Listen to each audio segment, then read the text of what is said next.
Imaginez, vous vivez une vie paisible avec votre conjoint, jusqu'au jour où lui refait surface. Cet amour de jeunesse, celui qui vous a marqué à jamais, celui qui est parti trop tôt. Et là, il sonne à votre porte. Pas pour dire bonjour, mais pour tout bousculer. Dans ce film bouleversant, Ellie va revivre une passion interdite, sous le nez même de son mari. Jusqu'où ira-t-elle? Jusqu'à l'humilier? Jusqu'à tout détruire. Infidélité, désir inavoué, jalousie. Ce film explore les limites du pardon et pose une question brûlante: peut-on vraiment oublier son premier amour? Et vous? Comment réagiriez-vous à la place du mari? Auriez-vous pardonné? Dites-le moi en commentaire et surtout, abonnez-vous pour ne pas rater nos prochaines analyses de Film Choc. Alors, prêt à plonger dans ce drame passionnel? C'est maintenant. Au début du film, nous voyons Ellie se détendre sous un pommier pour trouver l'énergie dont elle a besoin. En savourant une délicieuse pomme, elle rentre chez elle pour le déjeuner avec son mari, Micah. Le couple discute des questions financières. Le soir, après le dîner, le prêtre remercie passionnément sa femme pour le délicieux repas. Le lendemain, le couple prend ensemble le petit déjeuner, et le prêtre annonce à sa femme qu'il a invité son amie Olavie à lui rendre visite.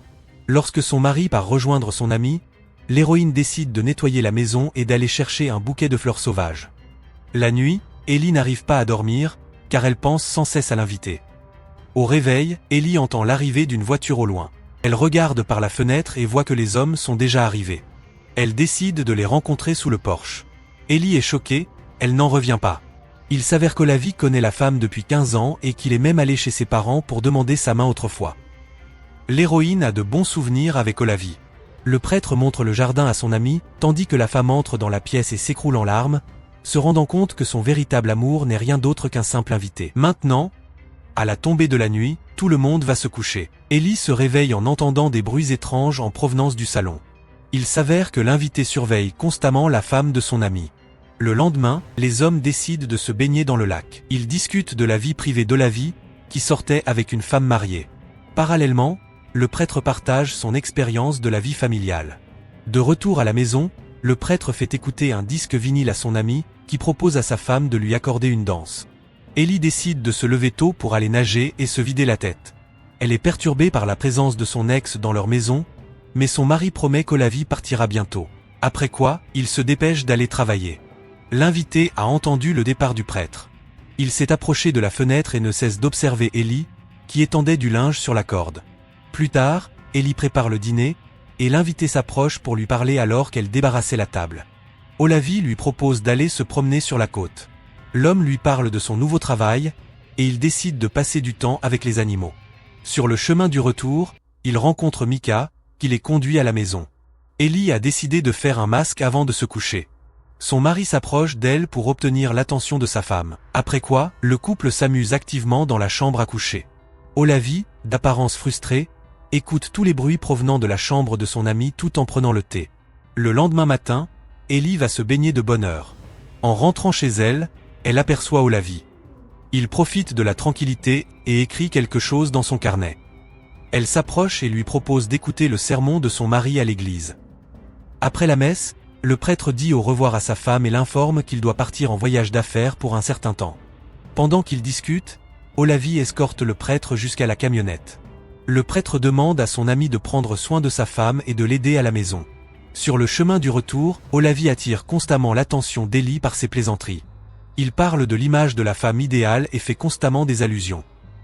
Le soir venu, les amis partent pique-niquer au bord du lac. Ils se détendent jusqu'à la tombée de la nuit, puis rentrent à la maison. Allongée sur son lit, Ellie évacue sa tension et reprend des forces en pensant à la promenade en forêt qu'elle a faite avec son ex. Après une baignade matinale, les amis vont à la pêche. Olavie demande à la femme si elle est heureuse dans son ménage avec le prêtre. L'héroïne pense qu'elle est heureuse. Elle lui explique comment elle en est arrivée à cette conclusion, et Olavie lui dit qu'ils ont beaucoup de choses en commun tous les deux. De retour à la maison, Olavie entre sans frapper dans la chambre d'Ellie. Il veut connaître plus intimement la femme de son ami. Elle se laisse aller, ne montrant aucune forme de résistance, alors que Olavie aide la femme à se détendre. Des invités de l'église arrivent. Ensemble, ils écoutent de la musique et boivent du vin. Plus tard, le plaisir est transféré dans la véranda, à l'extérieur de la maison.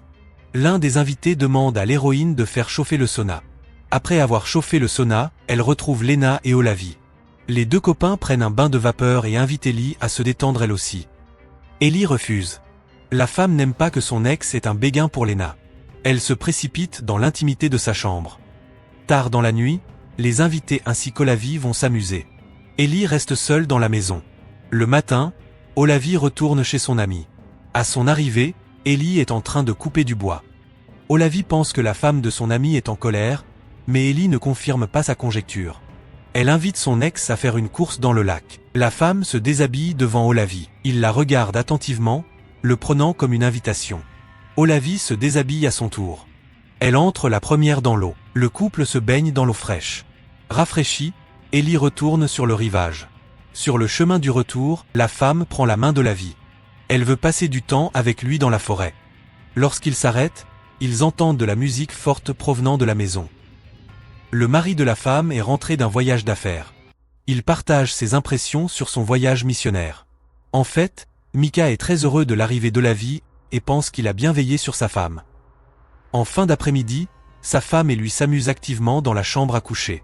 Olavi les observe à travers l'embrasure de la porte. Il voit le couple se détendre, et lui aussi a envie de relâcher la tension dans sa chambre. L'homme entend les cris de sa compagne et apprécie ces sons en pensant au corps de son ex.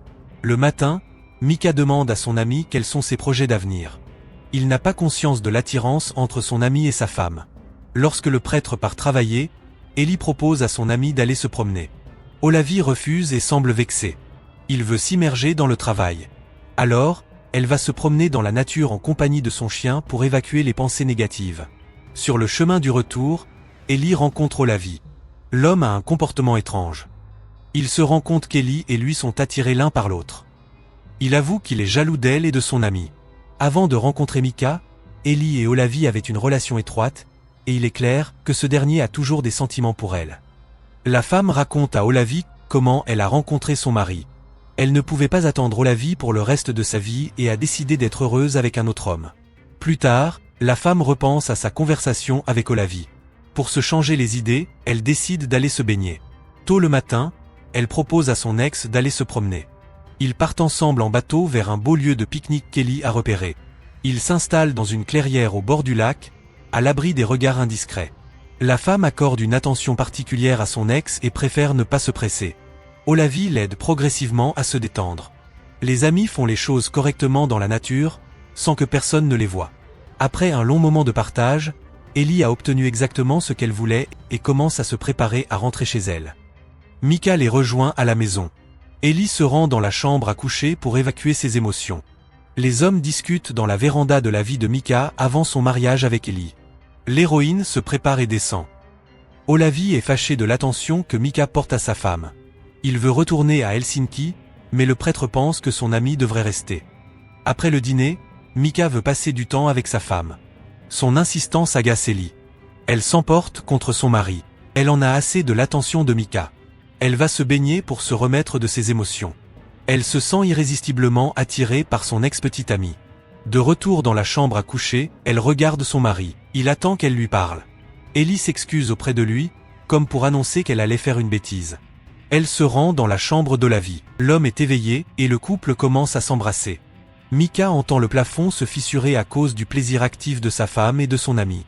Olavi apprend à mieux connaître Ellie. Le couple se remémore le passé toute la nuit ensemble. Ils s'endorment jusqu'au matin. Lorsque les bruits en provenance de la chambre d'Olavi se calment, Mika descend. Les portes sont ouvertes. Le prêtre, consumé, regarde le couple au lit. Quelques instants plus tard, Ellie se réveille, affolée. Elle se rafraîchit dans la cuisine. Elle retourne dans la chambre de son mari. Elle y trouve Mika réveillée, allongée sur le lit et fixant le plafond. Elle comprend que son mari est au courant, et elle demande à nouveau pardon à l'homme, essuyant quelques larmes. Le prêtre dit qu'il comprend l'acte de sa femme. Plus tard, il coupe les branches des arbres du jardin lorsqu'Olavi s'approche pour lui annoncer son départ. Mika lui propose de rester quelques jours de plus. L'ami promet de revenir plus tard et demande pardon au prêtre. Au dîner, Mika annonce qu'il a l'intention de chasser et de voyager plus souvent. Mais soudain, il pointe la bouche du fusil vers la tête de son ami et lui demande s'il doit appuyer sur la gâchette. Tout le monde reste silencieux. Olavi est prêt à payer pour ses actes, mais le prêtre essuie une larme et baisse son arme, en proposant qu'ils aillent ensemble chasser les canards. Plus tard, Ils montent tous dans la voiture pour accompagner leur ami au ferry. Olavi veut qu'Ellie lui revienne. Il lui propose de partir avec lui, mais Ellie décline son invitation et dit qu'elle veut rester avec son mari. Sur le chemin du retour, le couple s'arrête dans les bois pour que Micah chasse les canards. Le soir, ils se font des câlins. Le couple veut rétablir leur relation après le départ d'Olavi. Micah veut que sa femme soit libre et heureuse avec qui elle veut. Il a décidé de l'accepter telle qu'elle est et préfère privilégier une relation sincère. Ellie dit qu'elle veut être honnête avec son mari. Elle donne une nouvelle chance à leur relation. Micah est allée au travail. Ellie joue du violoncelle devant une fenêtre ouverte. Elle s'aperçoit que son mari est rentré et décide de le rejoindre en bas, près de la voiture. Elle propose à son mari d'aller pêcher, et ils passent un bon moment sur le bateau en profitant de la pêche. C'était le film de Way de 2021. Dites-nous comment vous traiteriez un ami qui a décidé de vous tromper. Pouvez-vous comprendre les motivations d'une partenaire qui décide de revivre son amour de jeunesse? Le pardonneriez-vous ou non? Partagez votre expérience dans les commentaires et surtout abonnez-vous pour soutenir la chaîne.